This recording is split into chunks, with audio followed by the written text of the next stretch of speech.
In this video, we look at this UC Berkeley Integration Bee question. This appeared in the 2025 qualifying round.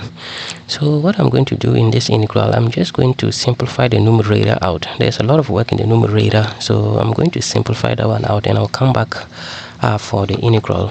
So the numerator, I'm just going to call it by its initial n. So n is going to be the sine of x, which is just the numerator, the cosine of 2x multiplied by the cosine square of x. This is the numerator, right? And we know that the cosine square of x can be written as the 1/2 into 1 plus cosine of 2x, like this.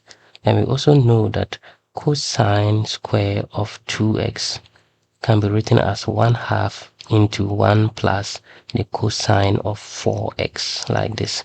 We will have to use this later on, so I'm just writing it so that when we get there we can just plug that in. So our numerator n here is going to be sine of x cosine of 2x multiplied by cosine square of x. Cosine square of x is 1/2 into 1 plus the cosine of 2x, like this. So 1/2 is constant, comes all the way in front here, and then we have sine of x cosine of 2x, which is multiplied by 1 plus the cosine of 2x. So n, our numerator, is going to be equal to, multiplying in, we have half sine of x cosine of 2x, and then plus 1/2 sine of x, and then cosine square of 2x. That is multiplying this one with 1, and then the same thing with cosine of 2x, right? This is just by distributing with this guy. Now this is what we have, and then we have our numerator to be equal to 1/2 sine of x cosine of 2x plus 1/2 sine of x into cosine square of 2x. Cosine square of 2x is the same as that, so I'm just going to replace that with 1/2 into 1 plus cosine of 4x, like this.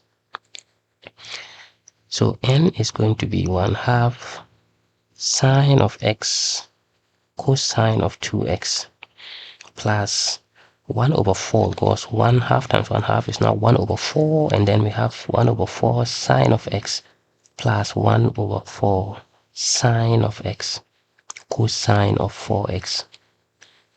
So this is what our numerator has been reduced to. And now we know that from the double angle identity, right? From the double angle identity, sine of a plus b is the same as sine of a. I'm just going to prove an identity here. Cosine of b plus cosine of, plus sine of b, and then cosine of a, right? You can call this one equation 1. And then we have sine of a minus b is going to be sine of a cosine of b, and then minus sine of b, and then cosine of a. This one equation 2. We can sum the two equations, can do equation 1 plus equation 2. When we do that, the left hand side becomes sine of a plus b plus sine of a minus b, which is equal to this one. When we sum them, these ones will sum to 0, and then we have 2 times the sum, the product of sine of a and cosine of b. So we can isolate this by dividing by 2, divide here by 2.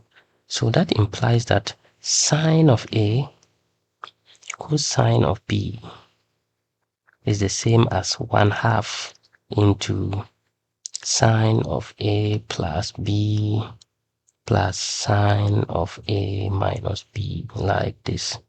So we are going to use this identity here in order to break these ones down. That is this one, the first one, and the third one. So let's do that one. You can switch back. So we have sine of x and cosine of 2x. How can we write that in terms of sine? So this is going to be, we are going to apply this. This is going to be 1/2 into sine of a plus b. A here is x and b is 2x. So let's sum 3x plus sine of a minus b. So a here is x and b is 2x. That is going to sum to negative x. So this one reduces to 1/2 sine of 3x minus 1/2 sine of x minus, because sine of a negative angle is going to be negative of the sine of the positive angle. So this is what the first term can really be expressed. Now let's look at the third term. That is going to be sine of x cosine of 4x. That is going to be 1/2 into sine of a plus b.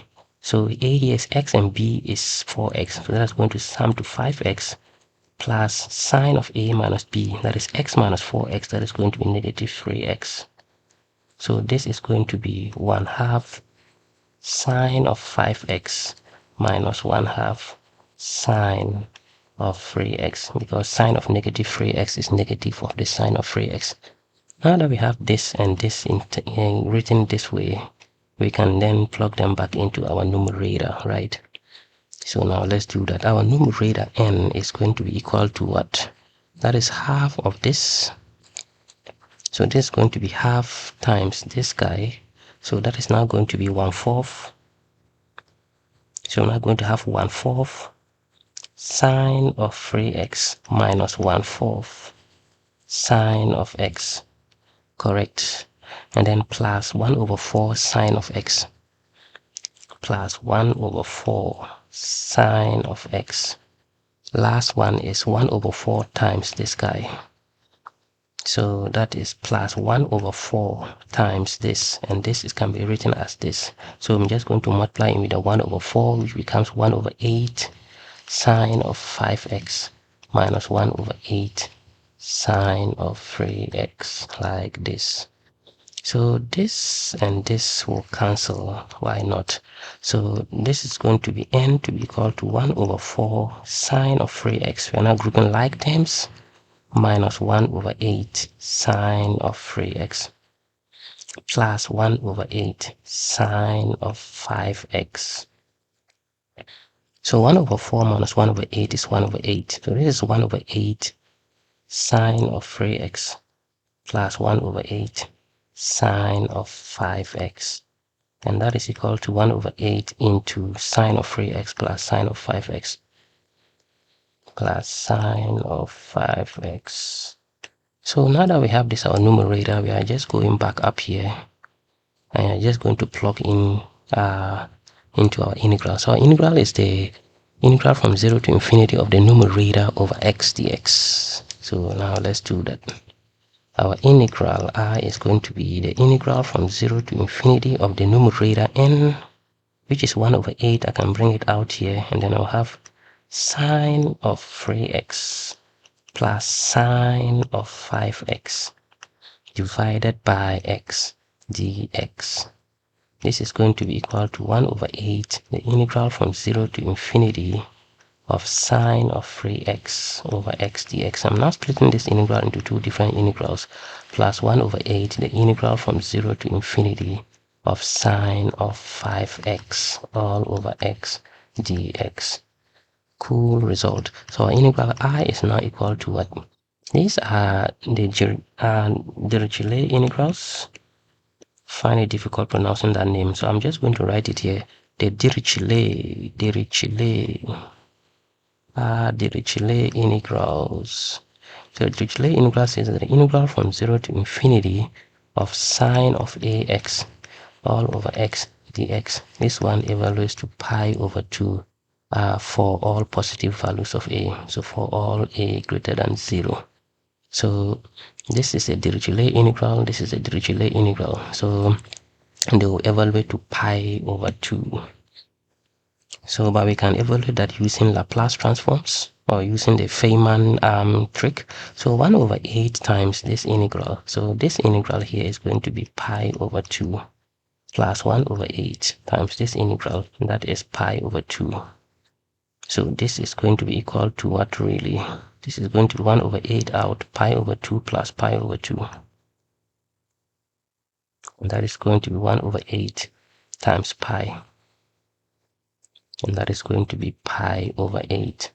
Therefore, if we integrate this UC Berkeley Integration Bee question, that is the integral from 0 to infinity of sine of x, cosine of 2x, cosine square of x, all over x dx.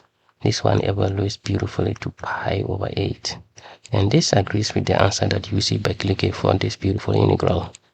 So that is how I can express it. So the majority of the work is just in expanding the numerator and writing it in terms of something that can easily be solved using the Dirichlet integral. So apart from that, everything becomes very easy. This is how I can solve it. If you know an easier way of solving it, please leave a comment in the comment section and let me know what you think. Anyway, that's it. I thank you so much for watching this video. Please subscribe to my channel for more content. I will see you in the next one. Bye bye.